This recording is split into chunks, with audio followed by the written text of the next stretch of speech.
All right, y'all, we are back for another episode of Showtime with Golden Tate, and I got one of the stars from the show and one of my good buddies, Kayla. What's happening? How we doing? Hey, it's great to see your face. It's been so long. We both look so much happier nowadays. Honestly, I have on foundation. My edges are laid. This is a different Kayla. Edges on fleek. Oh my goodness. So as of now, we've seen 4 of the 5 episodes of Special Forces, and we are still hanging on with one more to go. Yeah. But at this point, we've done a lot of stuff. But before we get into the Special Forces, I need to check in with you. I'm huge on checking in with people, seeing how they're doing. I know you look happy, but how is everything going? Honestly, so good. I'm having I guess personally within like my work world, having a really great 2025. Is that the year that we're in? Yeah. 2025. I'm having a really great 2025. Outside of work, though, personal, like living in LA between the fires, there was a super tragic plane crash that happened yesterday. I feel like emotionally, I'm a little drained. I'm not gonna lie. It's been a tough January, but I'm happy and I'm blessed and I'm healthy, so I can't complain too much. That's good. That's good. And kind of talking about what's going on in the work life, Tribe Therapy. Yes. Tell me about that. Health is wealth. God, that's my other baby. Like, I don't have any kids, but that right there feels like a child to me. It has been something that is like, it's the most like arduous, exhausting thing being an entrepreneur, running your own business. Cause I mean, I certainly didn't think that I would be, like a CEO of my own brand. I wouldn't have predicted that 5 years ago, but be here. It's definitely a passion project for me, but it is called Tribe Therapy. Essentially, it is a one-stop shop for all things wellness, fitness, and mental health. I really want to just provide the girlies with a resource that they can come to work out, get nutrition guidance, but also to really prioritize what's going on the inside and not so much just the outside. I've been a fitness influencer for years now, but it's always been really important to me to prioritize mental wellness as much as I prioritize, physical wellness in my personal life. And then also for the people that follow me too.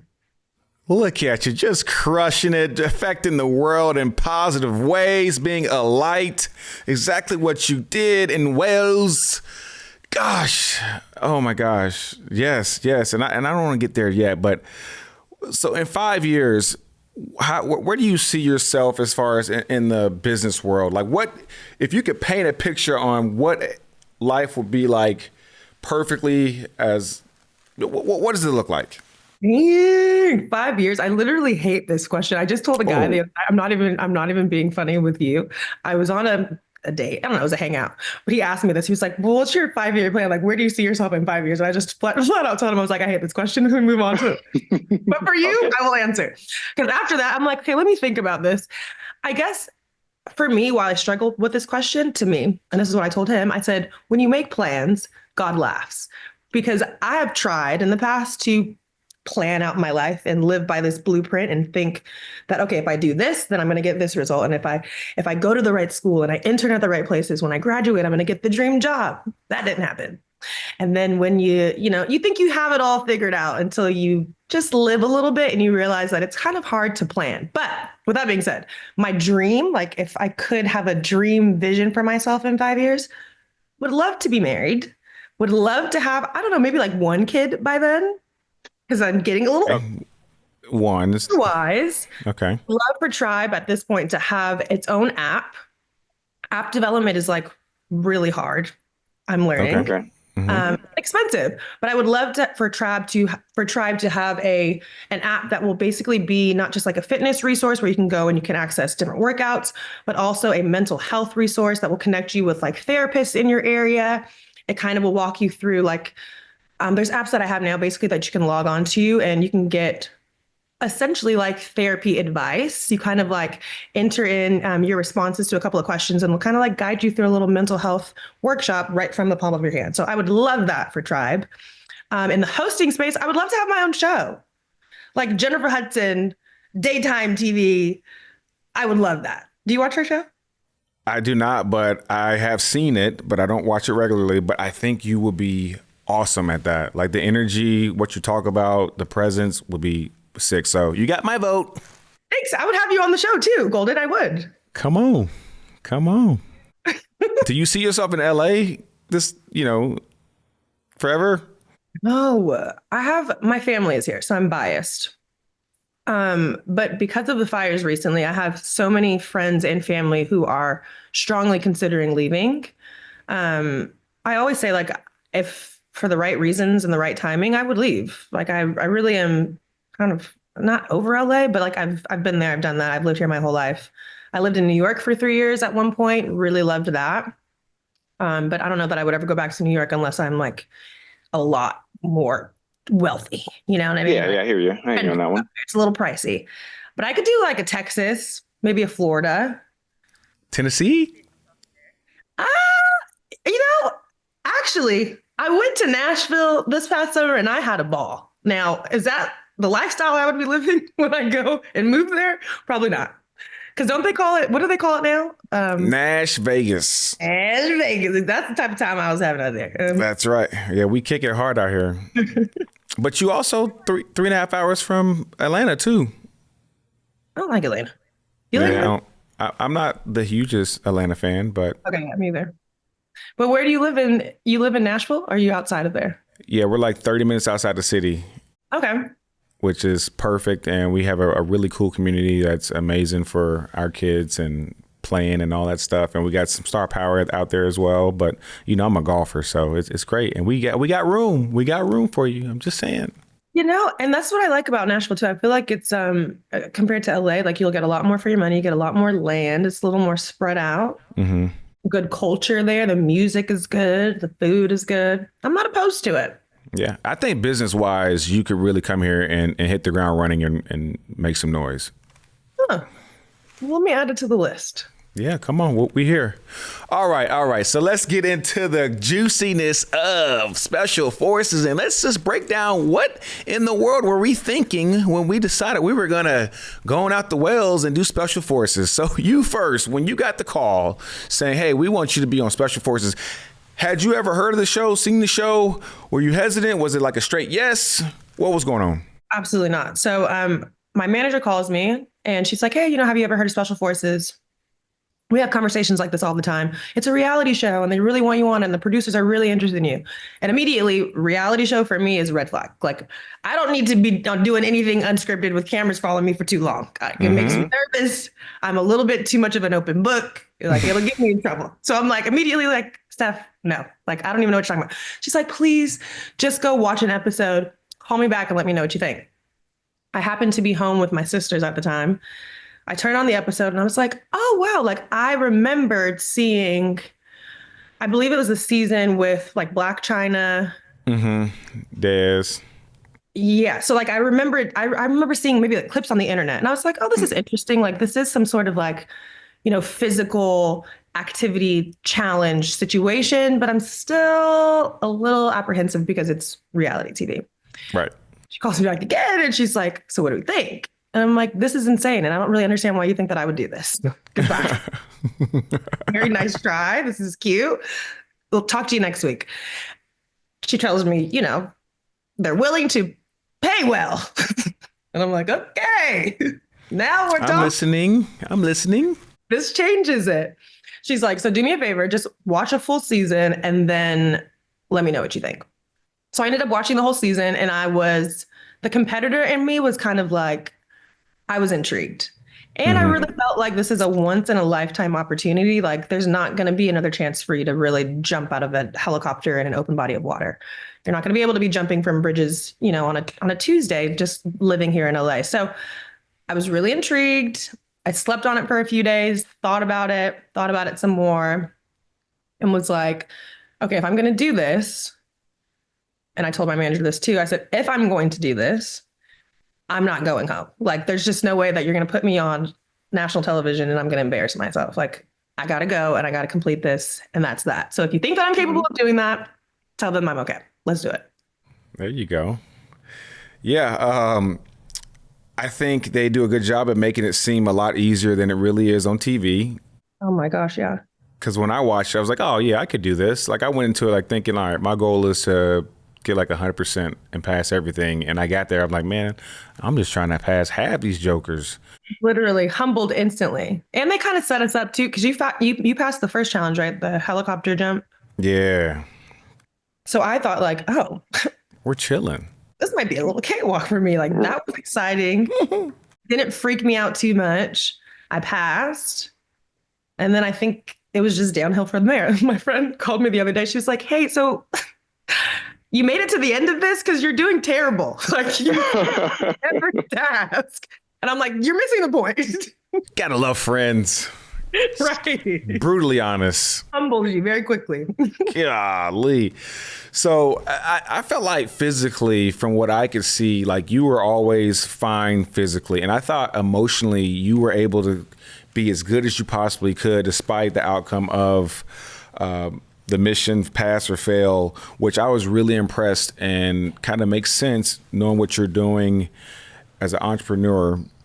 But what was the hardest mission in your mind? Physically or emotionally? Both. That's just, yeah. Dang.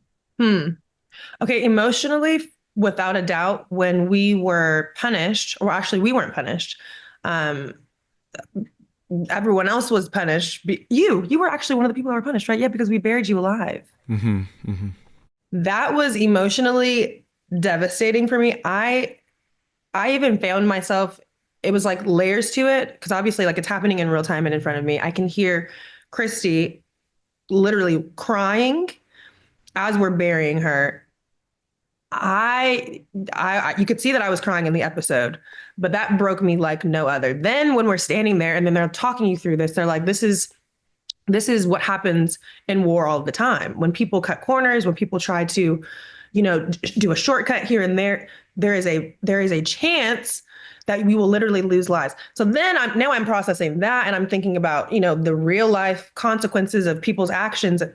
It was like a layered emotional breakdown for me. So that was definitely the most emotional challenge, especially because like you guys didn't deserve that. Like me counting on my burpees, you did not deserve to be buried alive. That was devastating for me. Hated it. So it was miscounting. Miscounting is what you did. Yeah, they cut this out, but literally when they showed me the tape back, I looked up at them and I was like, okay, seriously, like you guys edited this.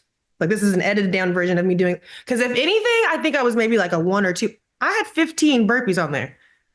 And like, not to say that I'm the most, athletic, strongest person there, but I didn't need to cheat on no burpees. Like at that point, there was no need for me to really cut short on the burpees. So when they showed me that, I literally looked up to them and I was like, this is an edit. Like, oh, you only did 15. And I'm like, no, seriously, like you guys are messing with me. Like this is what, like a plot for the show or something? Like I didn't do 15. Is it April Fool's or? Like I really thought that they were lying to me, but Yeah. regardless, I felt horrible. Terrible. Terrible, terrible, terrible. But I think physically though, the most challenging, everything was pretty bad.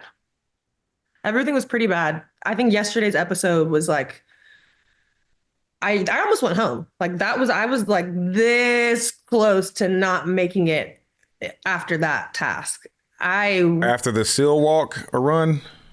Yeah, after they made us run around behind them. They didn't show us climbing through the underground tunnel thing. Remember that with our Bergens on?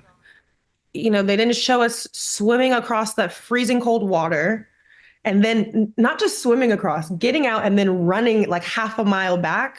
I remember Q literally holding me by my Bergen and screaming at me to lift my foot like left, right. Cause I'm literally telling him like, I can't breathe. I'm wheezing. He's like, I was breathing so hard. He asked me if I had asthma. I'm like, no, I'm just dying. Like, let me go. You leave me. And he's like, okay, like, are you sure you want to do that? So that was for sure the most physically challenging task that we had to do, for me at least. Yeah, yeah. Watching yesterday's episode, I got really proud when you and Sensei passed a mission, and it was not necessarily because of Sensei. It was because you thought outside of the box, and I really admired how you were able to, in the midst of chaos, and Billy in your ear, like yelling, like do something or whatever, and you're trying to find that one person that they told us to find, which we all did. We followed directions, but you have to think outside the box. I was really impressed that you were able to slow that scenario down and like think to go, hey, no, there's more hostages that we need to go back and get. And you guys end up being the only squad to pass. And, you know, we all would have assumed that it was Sensei Carrie Hart, but it was really you like going to get it. So take me through like what happened in that moment. Like, how were you able to like control your thoughts and slow things down to think clearly? I think at that point in this process, I had kind of picked up on the fact that, okay, you know, they're putting us through these very like specific strategic tasks, but there's always like some underlying message or, you know, lesson to be learned in these moments. So when we started this task, I'm like, I'm trying to think immediately. I'm just listening to their words, right? And what they kept saying, I was like on loop in my mind was, we save lives. Like that's our number one goal always, is that we save lives, no matter what. Like we save lives, we save lives. So then when we get up the hill and, you know, the DS starts doing their thing, they get to yelling and saying a bunch of words that really don't mean anything, but it just gets your heart rate going and you kind of like start losing focus. Again, I'm listening to him give us instructions. I'm not even going to lie to you. I didn't even see what the girl looked like. I didn't even get a good glance of who we were supposed to be taking. I just kept hearing save lives. So I'm thinking, okay, we're going to get in there. There's going to be a bunch of hostages. Regardless, I'm going to just get all the hostages. Like, I'm going to save lives. Like, I don't know if they're a good hostage, a bad hostage. The point is, I guess we're going to figure it out later, and I'm just going to save their life right now. So when we're running through, I'm telling Carrie too, like, they don't show these clips, but I'm telling Carrie to help me grab the hostages, and he's still set on finding the girl. So we're going into the room. I'm coming out, and I'm telling Carrie to like grab that guy. I'm thinking he grabs him. He doesn't. I have to like go back in there, grab them, leave again. And I'm looking at Carrie and I'm like, Carrie, get the hostages. Oh my gosh. It didn't really click. We weren't really on the same page. He was doing, you know, what Carrie does best, being a leader, handling, you know, getting the job done, which was great. But in this moment, the one time me being emotional and being like, no, we need to save these people, it worked out in our favor. Well, that was a heck of a call. And oh, I was really excited about that. I needed that pass because it had been a long time. yeah, I feel like I was needing a pass too and was not getting them, but I just remember thinking like, dang, Kayla, you did that, girl. You did that. So good job. Good job. You know, the mental part, the mental strength that you showed week in and week out was pretty special. And you just had a way of always being calm. Like you had moments where you were disappointed, you were emotionally like drained, you know, you would cry, be down on yourself, but like you always had the right mindset. And I think yesterday you just started seeing it. And like what I took from is that you don't let them negative thoughts get in your head, because if you do, you're defeated. Can you take me through your mindset? I think that, I mean, thank you for that, because that's a huge compliment. But if I just really know myself, and in the real world, I think that I have allowed, you know, my negative thought process to affect me, or even like the negative thoughts and opinions of others. I have lived that in real life. And so I think that that was actually a part of a goal that I set for myself coming into this experience. It was like, I'm going to do my absolute best. I'm going to try and block out the noise, whether it's from, you know, the DS, or maybe it's from my other castmates, or maybe it's once the show goes live and it's, you know, a public thing on the internet. My goal for myself going into this was just to be stronger than my strongest excuse, and to let my opinion of myself and my confidence in myself be louder than any other voices in my head. Because I came here with a goal, and I was locked in on achieving that goal. But I think that in these moments when I seem so calm, cool, and collected inside, it's like it's a full blown, like there's a million voices happening, like the good angel and the, you know, the bad voice on this side. It's literally like going at it, like just keep your cool. I realized too in taping this that I get very quiet, like when I'm scared or I'm nervous, and I'm a very talkative, you know, personable person. But as you can see on the show, I'm very like this most of the time, because I'm thinking and processing and feeling things probably really deeply, but I find comfort in silence, I think. Yeah. So even though I seemed like I was calm and cool, I was freaking out for sure. Yeah. So you just had a different way. And so kind of what you're saying, how you kind of got quiet and had all these thoughts in your mind. I had those thoughts too, but instead of like letting them control me, I would try to have fun with it because it was literally like, so I don't cry, I'ma laugh. And so I would like be pussyfooting a lot, Right. getting in lots of trouble. But that was like my coping mechanism to get me through like the task or the day. And so I can definitely resonate with But what we you were needed doing. that. Like we needed the comedic relief. I think that between you and Cam, like you guys really became like my comfort blanket, honestly. Like if you guys had gone home any sooner than what you did, it wouldn't have worked for me. Like it felt like a very safe space because it just felt like, like we had all become friends, honestly. Like we could turn to you even when we were yesterday, Golden. The episode yesterday. We're doing the bud training. Everyone's dying with their rocks and their Birkins, and you look up and you're like, is there a return policy on these rocks? Bro, like this is the time. And I love it. I didn't, between me and my labored breathing, I didn't hear you say that, but I'm glad that we got to see, because literally that's just a reflection of you, your personality, your heart. Like you're just a fun-loving guy. You can't help it. Just had to dig, baby. It was. So good. Is there a return policy? Like, Golden, what? Yeah, I don't know why I thought to say that, why I felt like it was appropriate to say that in a moment, but it flowed and it made TV, I guess. Wonder, like, when you were like for football, for example, in that environment, were you kind of like a bit of like the class clown in the locker room? I had my moments, like kind of like what you saw. Yeah, like I was like always myself and like always kept things lighthearted, but like it wasn't. I always felt like it was appropriate in football. Like it was like, okay, I'm gonna practice my tail off, or I'm gonna ball out during the game, or I'm gonna for 2 quarters I'm gonna be locked in. But then we get to the halftime, I might crack a joke and have a little fun. But then by the time that third quarter starts, I'm back completely locked in. I was able to switch it on, switch it off. Now in special forces, just because you completed the mission, like on the whole pew pew, like I'm like, all right, I just crushed this mission, and now I'm just gonna have a little fun because I already know I passed it. And then it was like, what the hell are you doing? And I'm like, I better come up with some bullshit answer real quick. And so I tried to, but I just that's kind of just my personality, man. Just have fun with it. Like we work so hard in whatever field you are, in Wales, that when I complete it, let's lay back and have a little fun. You have to. It's great for TV, honestly. I'm sure the producers loved it. We wouldn't have had it any way. Honestly, the experience probably would have been 10 times worse without you. So thank you for the laughter. My pleasure. However, I did feel bad. I felt so bad when I watched y'all's Bergens be thrown into the creek. Oh, yeah. And we just had to sit there and watch you guys, because that like hike to get to that mission in the first place was a beast. It was up terrain, down terrain, in creeks, over rocks, carrying Bergens, and then all them bugs was just like peppering our faces. It was tough, and like I felt so bad. Like, man, I'm thinking like, oh my gosh, Trista, Christy, Kyla, gosh, they probably hate me right now, because they struggled. I mean, they battled, but they struggled on all of those walks and runs. That was the first task that we had that I cried too. Like I did the bridge jump, which that was terrifying as well.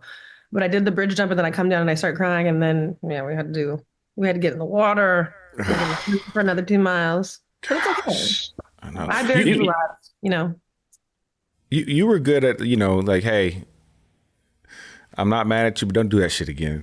And I literally said that. You kept it a buck with me for sure. Like, and I appreciate that. You weren't going to sugarcoat it, but you was going to be like, hey, look, I don't hate you, but you try that shit again, I'm going to slap you in the back of the head. Bye.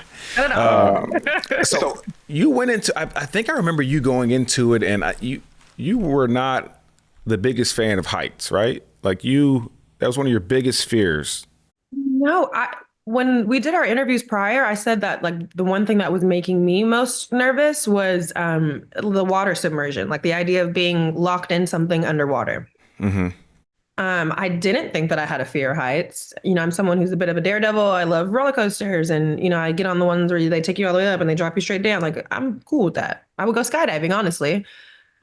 When I got on that bridge, I think I scared myself because I was so uneasy. Obviously, they don't show this, but the DS, the first time that you're getting instruction, they tell you to climb over the edge of the bridge and stand there. And then he tells you, okay, this is what you're going to do. As you're standing X amount of feet above solid concrete ground. So I'm processing 9 million things. My emotions are tripping out. Once again, all the voices, it's giving like schizophrenia. Like it's people are going nuts in here. Like, what are we doing? It's never this serious. You have nothing to prove. Get off the bridge. Let's leave. Then you have the DS screaming in your face, telling you, okay, you're gonna jump down, you're gonna pull your lever, you're gonna pull, you're swinging 3 times, and you're gonna pull yourself down. And then when you get down there, you're gonna. And I'm like, okay, wait, one more time. He's like, go. Full panic. You're gonna tell me once. They tell you what you have to do. And then he's like, go. And I'm like, okay, so wait. So I hold it. He's like, well, you have to jump if you're gonna get down there.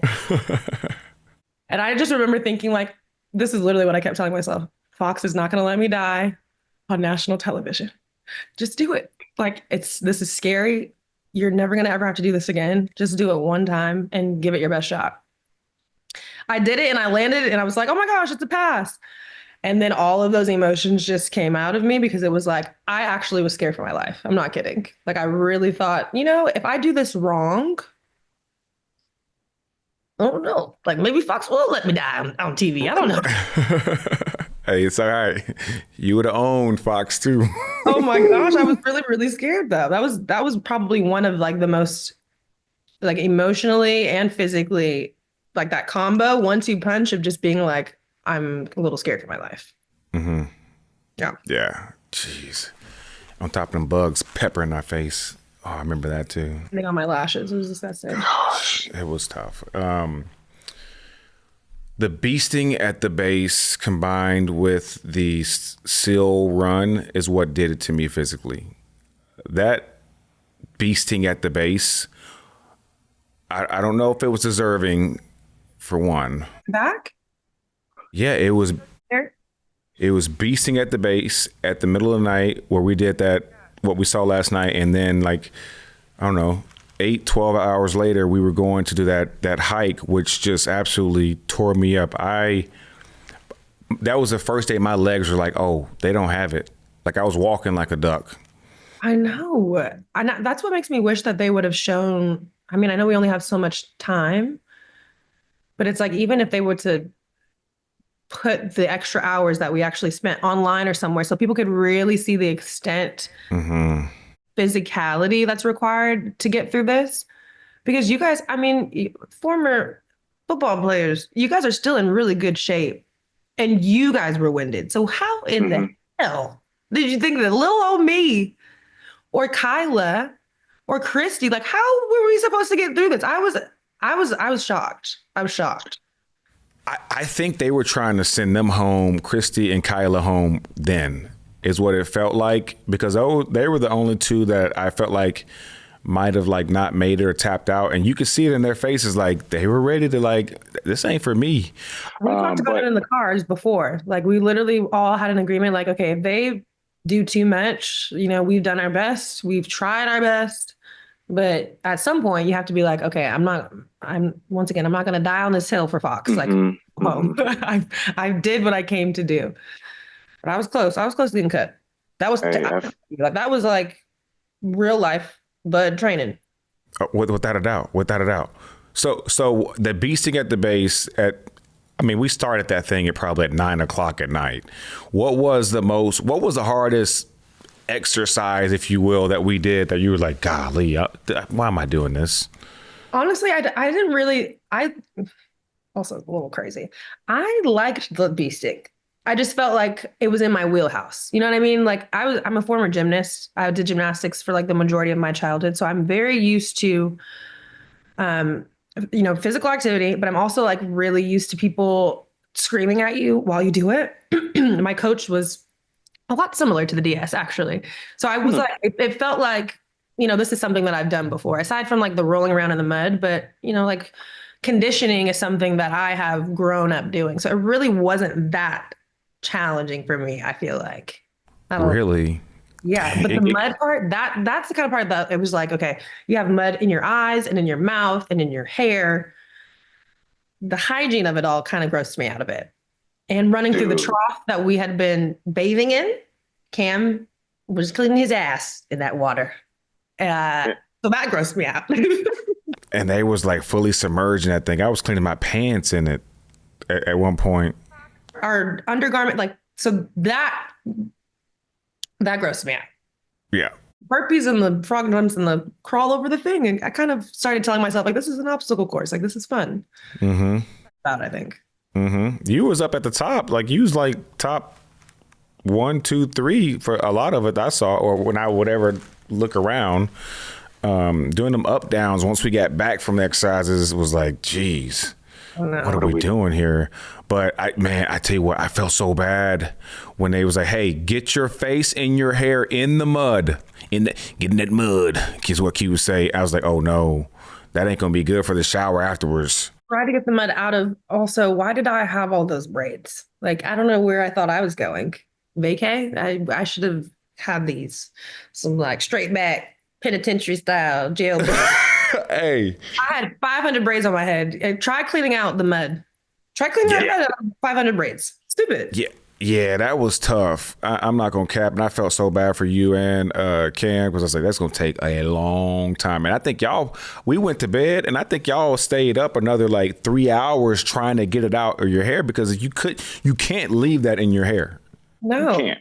No, but I did. I came there. I keep making this joke, but I came there with braids and I left with dreadlocks like Cam. So, hey, I ain't gonna cap. You came in and pulled up looking like some Destiny's Child, like Survivor video, like you was ready to go. Like, it's like, okay. Give me yeah. No, I ain't gonna lie.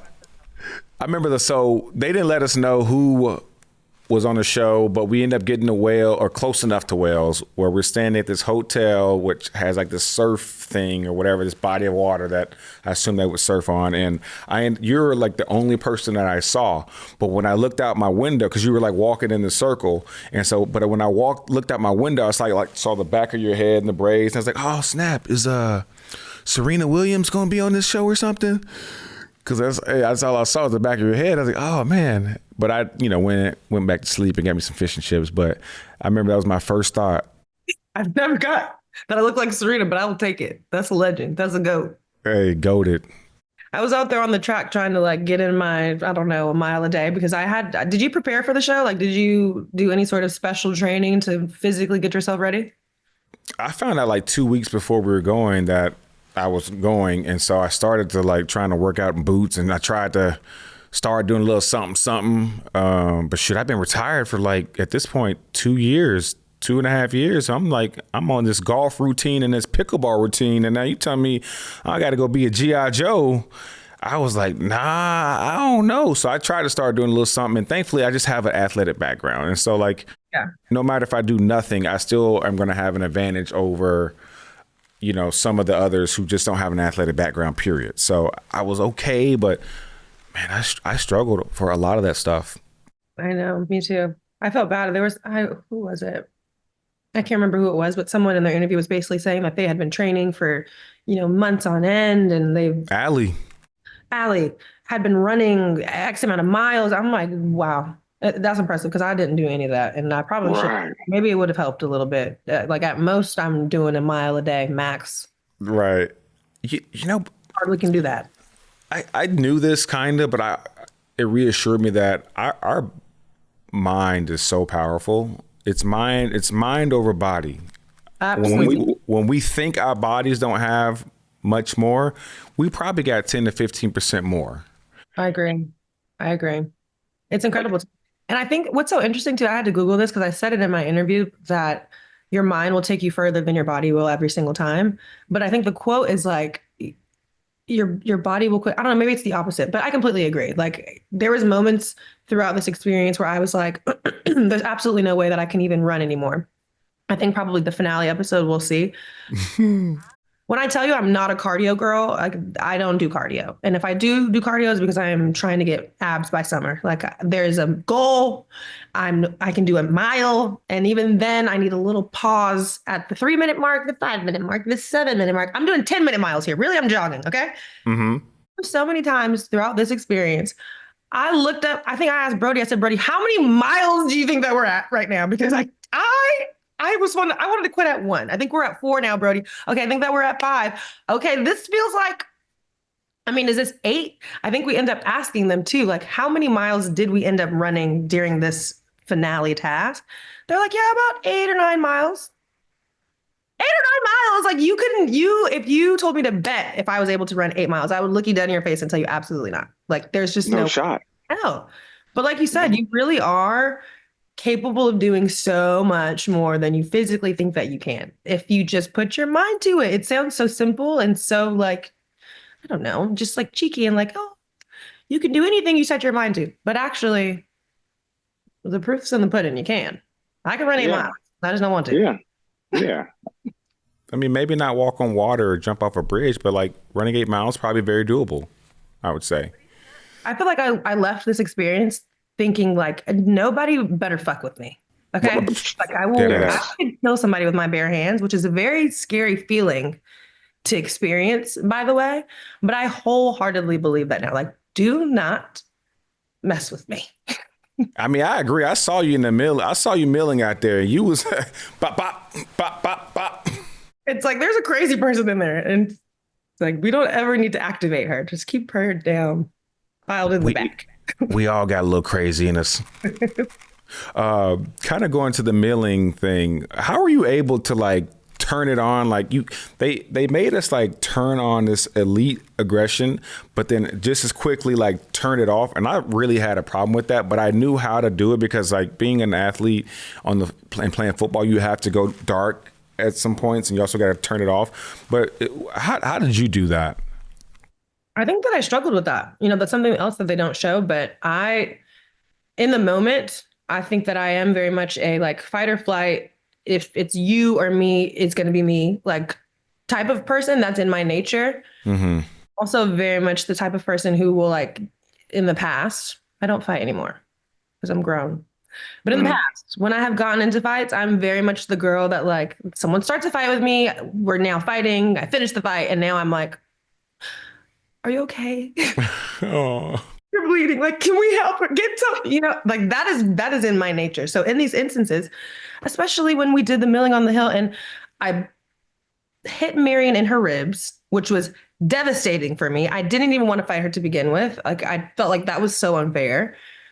In the moment, though, I felt like I blacked out, though, because it was literally like, okay, this is a task and it's a you or me situation. I got to hold it down for me.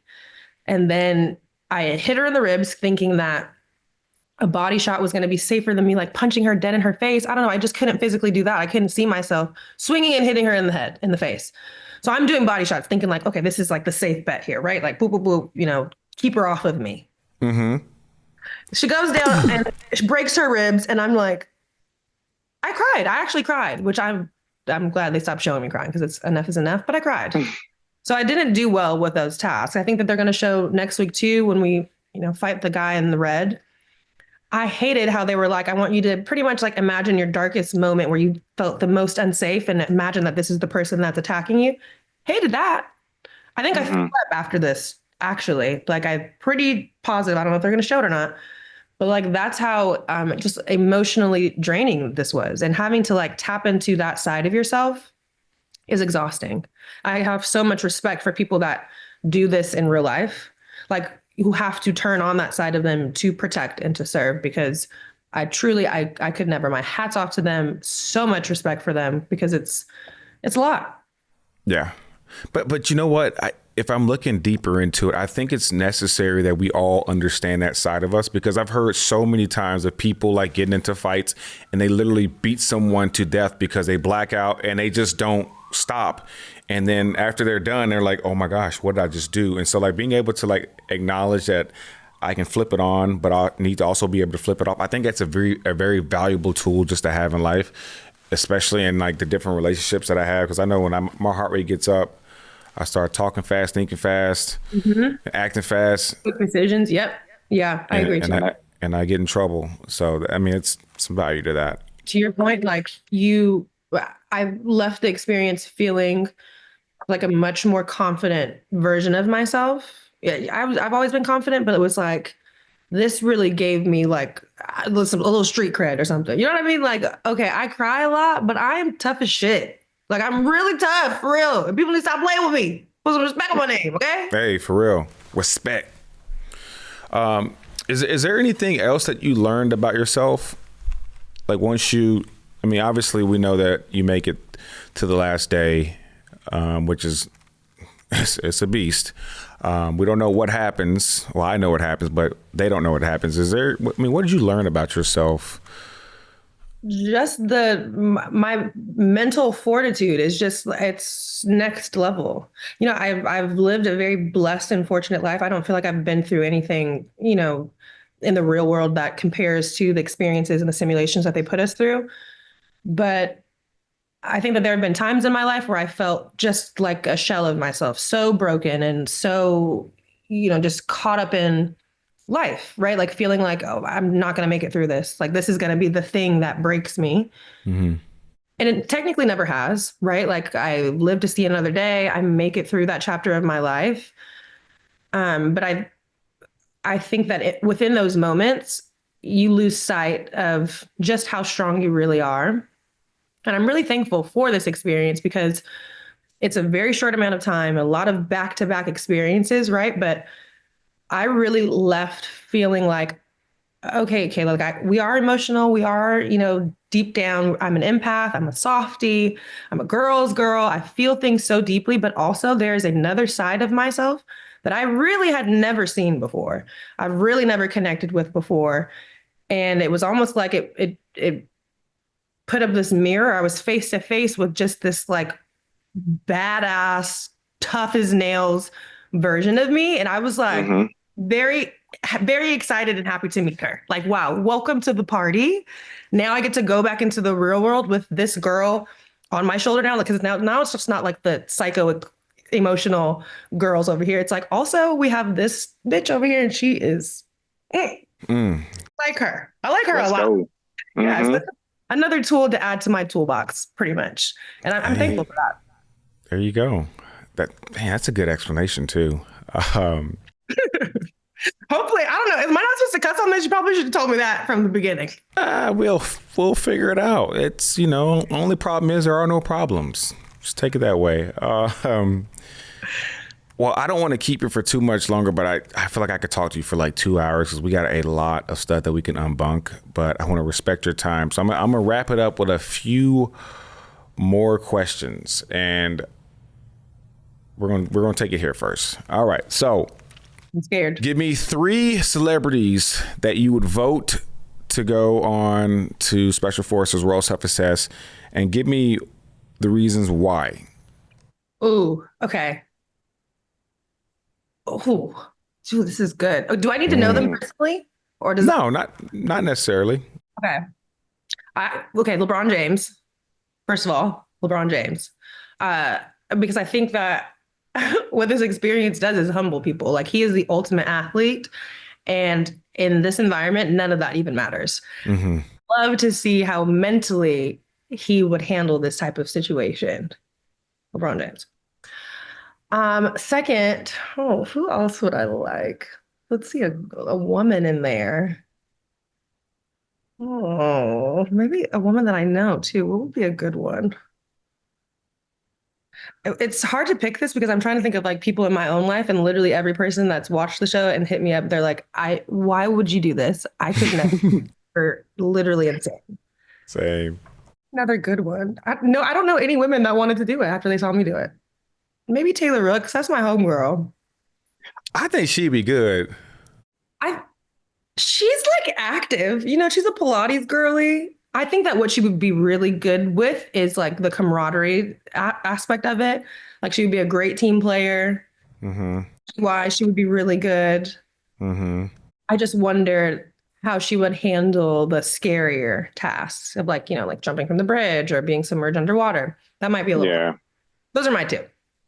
Okay. Okay. So, all right. So, give me one person that you think would be awesome for TV, but would probably not do very well. But you would love seeing them. Gosh, Cam was so good. He Um, was. Brandon Marshall, who I work with, and we've talked about this show often. He used to play in the NFL as well. I told him he needs to do it because one, I think that an issue with authority, like seeing the DS yell at Brandon would make for great TV because there would be some sort of rebuttal. There would be a need for conversation. That would work really well. And then I think from the physical standpoint, he would do really, really good as well. I agree. I just B Marsh might flip that script on you though real quick. Oh man. He might go from being the nail to the hammer on him on the DS real quick. Ooh, wait, I mean, must see TV. Right. Fox would love that. Oh my gosh. All right, we're going to have a little rapid fire fun and I'm going to, throw some questions your way. You just answer them quickly and that's that. Are you ready? Ready. One answers, All right. one word answers, quick answers. Let's see. Some of them need to be more than one word. So yeah, do your thing. Just quick. Like we did this with Brody, and he was giving me full on explanation. I was like, "All right, Brody, this ain't rapid, buddy. This ain't rapid." There's nothing rapid about this. Oh, But because Because I I was was- dazing into his beautiful eyes, I was able to just like be mesmerized. Yeah, gosh, handsome man. man, we had a moment after that bee sting. You guys were putting hands in there. We What's were wrong? holding hands. I said, "Hey, come here, bro. I just need to touch you real quick." And then we held hands, said, "I love you." And then next thing you know, Foxy comes in. What the hell are y'all doing? It's like Holding hands, are we? we just had a moment, dog. We just had a moment. Sorry. All right. Romance. Yeah, I think he's a lot of people's bromance. Rapid fire, fun, and quirky, and quick. Would you do Special Forces again? For triple the price, yes. Fair statement. What's one type of mission you wish you would have done? Something with guns. Me too. It's like put a gun in my hand and then I leave there. Yeah. It's like, you guys really need to watch out for me. Giving I double up. won't. e- I don't need my air guns anymore. I got real ones. Man, if you even had like a paintball gun, Golden, we would have been done for. You would have been shooting us down on the ground. You're not wrong, probably. Especially Cam after he was yelling at me on that boat. I know watching the episode, I was about ready to get after him, but now I'm losing focus. So let me get back on track. All right, which mission was the most challenging for you? I think you might have touched on this earlier. Yeah, the bridge jump and then burying you guys alive was pretty bad for me. Okay. Who was your best bud on the show? I think all of you guys equally, like I'll say you and Cam because it was like you guys gave me that laughter that I needed in the most serious of moments. And for whatever reason, like you guys made me feel more safe. Like if you guys would do the task before me and didn't die, it made me feel like, okay, like I could keep my shit together enough to survive this as well. Okay. Oh, thank you. What was your favorite food during the show? Also, they need to put that on there. I think that they don't put it on there because it's like, yeah, this is against some sort of code. There's no way that we should have been eating oatmeal, hard-boiled eggs, and toast every day. Mm-hmm.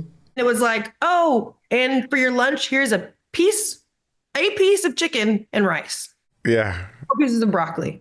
Fox, I would like to actually file a complaint. You asked me what's my favorite? Yeah. If you had to choose one. There was one time they gave a shepherd, my mouth's watering. Ooh. They gave a shepherd's pie. It was like beef stew and mashed potatoes and carrots. I thought that they were setting us up for something. I'm not gonna lie, because it was that good compared to the nastiness that we have had the other days. I thought they were like trying to fatten us up to make us go run a mile or something. I don't know. Yeah, you were so right. For me, it was the bolognese. I remember getting the bolognese like, hold up. Why y'all giving us this bolognese? It's actually decent food. Like it reminded me of like when I was little and my parents would give me a Happy Meal from McDonald's and then they go home and whoop me. And that's kind of what I felt. Wait. Why were you getting whooped? I mean, I was a bad little kid, as you can imagine. Yeah, I could see that. Yeah, I was a little rascal. to say it nicely. Favorite mission overall? Easily the first one that we did, jumping from the speedboat to the helicopter, pulling yourself in. I felt like James Bond. Ooh. I was actually devastated that they didn't show me completing that task. I've asked production if I can get my clip because that is, I want to frame it on my wall. Yeah, it makes for a good picture. I guess I kind of know this one. Which mission would you never do again, even if they offered you a significant amount of money? I'll do all of them again. Put it right. What about the tear gas? Yeah, I was gonna say tear gas probably because that was just physically stupid. But now that I know that there's an end to the tear gas, like what messed me up about the tear gas is like it still didn't process to me that me breathing this air is not going to kill me. Like he's screaming at me to take my mask off, and I'm like, staff, like what? Like you just told us that if I breathe this, it could cause cancer. Like what are you guys talking about right now? You have your mask on. Why am I taking mine off? And then he ripped it off my face, and it was like. For a split second, it's like, okay, wait, am I dying? I think I'm dying. Like, What's happening? yeah, like you don't really know if this is okay or not. So probably the gas mask one. That was my favorite. That was cruel. I was about ready to try all of them because the DS they made me really upset after that one. Yeah, I don't understand why they didn't just tell us. I wish they would have been like, you're gonna go in here without a mask and you're gonna have to try and complete this. You know what I mean? That would like psychologically just have made more sense. Mm-hmm. Instead, we're going to teach you how to put a mask on very thoroughly and like stress on how important it is, and then tell you to take it off. I was pissed. Whoo. What is there any quote that sticks out to you about that the DS shared? Ooh. Oh, when I had my first interrogation, what did Saf say? He said, pay attention to, ooh, 80% of the noise. What was it? 80%, 20%. 80% is real, 20% is noise. Focus on the 80, I believe is what he said. And he was basically referencing like my experience just with social media over time and, you know, dealing with trolls online and how that has like emotionally impacted me. So I thought that was a really good nugget of advice is, you know, latch on to what's real and what matters and what's of value in your life. And that 20%, like, yes, it could be hurtful, but if you're able to really compartmentalize and clearly, you know, just make it a clear point in your mind that this doesn't matter. Like this 20%, a small fraction of life or opinions doesn't compare to the great 80% that you're experiencing. So I liked that. That is good. That is good. If you could sum up your experience in one word, what would it be? Gratifying. Good. Insane experience, but I really, truly, honestly left feeling like a much stronger version of myself. And I learned so much about myself that otherwise I would have never even discovered, I don't think. So gratifying. I'm very thankful for it. That's so good. Okay. And then we're going to wrap it up because obviously we did a military type of show, unscripted and hard. Is there anything that do you have family that's in the military? Do you have friends in the military? Did your respect like go up for them? Take me through that. Absolutely. I mean, I've always had respect for people, you know, in the line of duty, but the fact that this was only a handful of days in our life to know that people do this day in and day out, this is their world.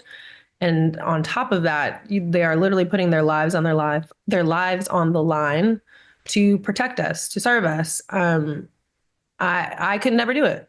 I could never do it. And I've gotten so many DMs and comments from people who are still either serving or have in the past saying that, you know, they would have been honored to serve with me and, you know, insanely amazing messages. But it's like, I have so much respect for people that do this in real life. I could never.